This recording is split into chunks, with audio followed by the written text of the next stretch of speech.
Ka një gjë, ne si televizion duke qenë se kemi formatin e Ferma VIP dhe banorët janë aty të izoluar, i kemi dhënë mundësi në zgjedhjet e 11 majit të dalin nga ferma dhe të shkojnë për të votuar. Kanë qenë 2 banorë që kanë shkuar në orët e para të mëngjesit, Big Basta edhe Frederik Dosi. Është tani Ester Allushi, e cila është duke pritur për të shkuar edhe për të votuar në qendrën e saj të votimit. Tea.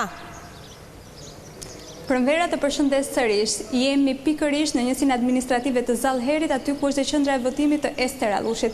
Ester është fermerja e tretë që do të votoj, duke qenë se ajo gjithashtu është pjesë e kësaj njësie administrative prej vitesh që kur ka filluar të ushtrojë të drejtën e votës, ka votuar në këtë njësie administrative. Tani do të ndjekim pak dhe afrimin e Esterit në qendrën e votimit. Është momenti kur Esteri sapo po del nga makina, e shoqëruar dhe nga operatori, njëjtë si 2 fermerët e tjerë që kanë votuar pak më herët. Po, përshëndetje, Ester.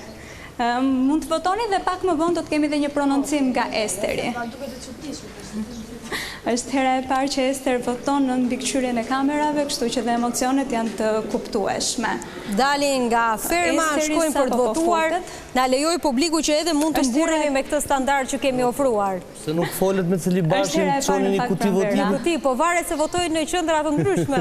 Nuk janë si të burgosurit. Në Kosovë, për shembull, mos gabofsha Avenir, kanë mundësinë ata që janë në punë, për shembull, dhe nuk mund shkojnë tek qendra e tyre, kanë një numër të caktuar kuotash, ku diun se çfarë, që votojnë aty ku janë. Siç mund kishin qenë gazetarët, në rastin konkret, apo punonësit e policisë. Bravo.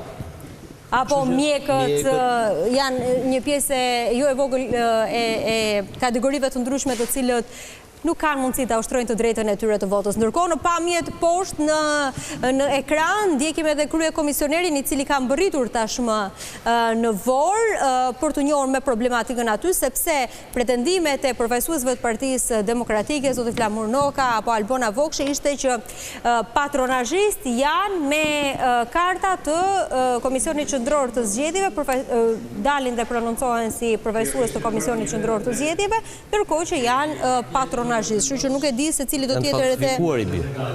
Prandaj thash që duhet të ketë një reagim nga kryekomisioneri në lidhje me këtë fenomen. Që po e bën me sa duket. Do të lidhemi me gazetarin Ermal Çori më pas për të mësuar më tepër detaje. Nuk e di nëse do të ketë zoti Celibashi një prononcim në lidhje me këtë gjë. Është rritur pjesëmarrja në 26.26%. Votua mund dhe Aveniri, pra, si të mos rrite. Si është kjo histori? Qarqet që kanë pjesëmarrje më të lartë është Dibra, me 28%, është Elbasani 27%, është Shqipëri 27%, po, direkt.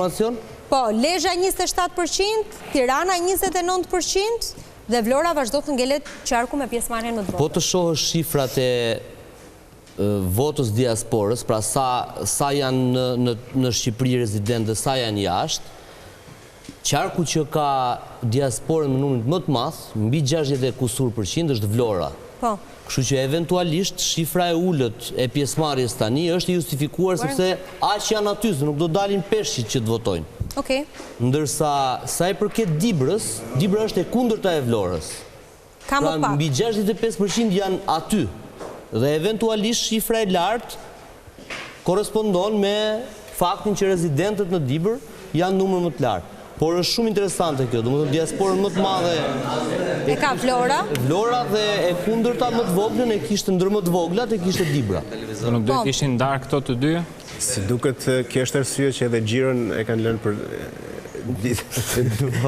Atëherë, sipas përsa i përket zarfeve të mbërritura në KQZ sipas qarqeve, Vlora ka 6.1% apo 14.950 deri tani, ndërkohë që me qëse jemi këtu dhe shifrat leti krahasojmë me numrin atyre. Votojnë dhe me zarf, dakord?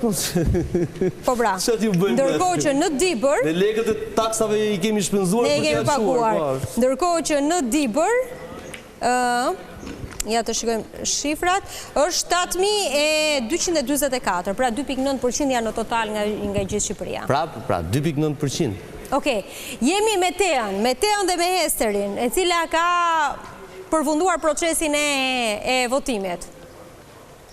Esteri sa po përfundoi dhe unë shoh që është pak e emocionuar. Ester, më thuaj pak si janë këto emocione duke qenë se përshëndetje njerë, jo shumë emocionuar, po shumë emocionuar se mbas një muaj domethënë po shoh njerëz të tjerë përveç fermerëve. Përveç fermerëve ka Sinqerisht shumë emocionuar, nuk e prisa këtë lloj emocioni se votojmë për herë, po kështu me kamerë. Vini nga zgjedhje, sa po keni mbaruar një palë zgjedhje në fermë, apo jo? Yes, jam shumë e përgatitur domethënë, po që emocionet bëjnë veta se në pranit kamerave normalisht që nuk isha votuar kur, po kështu.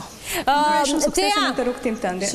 Tea, pyete pak Esterin, është problem që nuk e ka njohur programet e partive politike duke qenë se kanë qenë izoluar në ferm, apo në Shqipëri nuk është se ka ndonjë rëndësi programet kur shkon për të votuar, se zgjedhësit nuk është se i kushtojnë shumë vëmendje?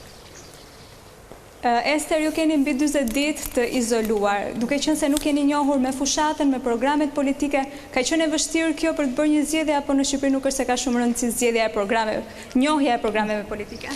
Jo, patjetër që ka rëndësi shumë njohja e programeve politike dhe zgjedhja përkatëse që ti bën, domethënë individuale, por paka shumë isha shumë e qartë me idetë e mia edhe me personin që do zgjidhja.